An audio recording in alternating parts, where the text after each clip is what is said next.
David Licauco may nilinaw sa publiko na talagang ikakagulat ng lahat. Ano ito ating alamin?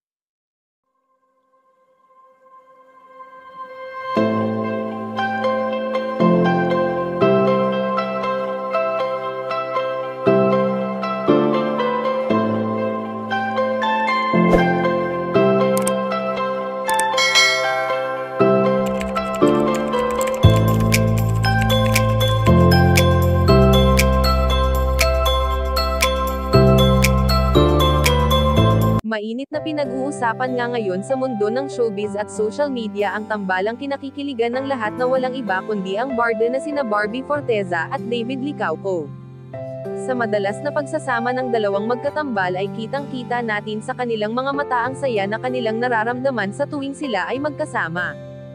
Hindi man natin mapipilit na magkaroon ng mas higit pang relasyon ang barda bukod sa kung ano ang namamagitan sa kanila ngayon, basta ang mahalaga lamang sa kanila ngayon ay ang masaya at kontento na sila sa piling ng isa't isa.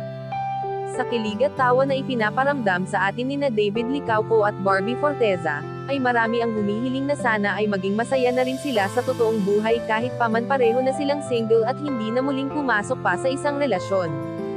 Subalit sa ngayon nga ay ayon sa aming impormasyon na nakalap na may nilinaw si Ginoo David Licauco sa publiko patungkol sa kanila ni Binibini Barbie Forteza.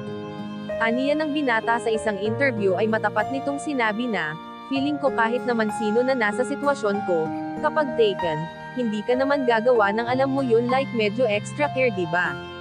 But now obviously when we're together I care for her." Kayo mga ka-chika, anong masasabi nyo dito? Please leave the comment and don't forget to subscribe.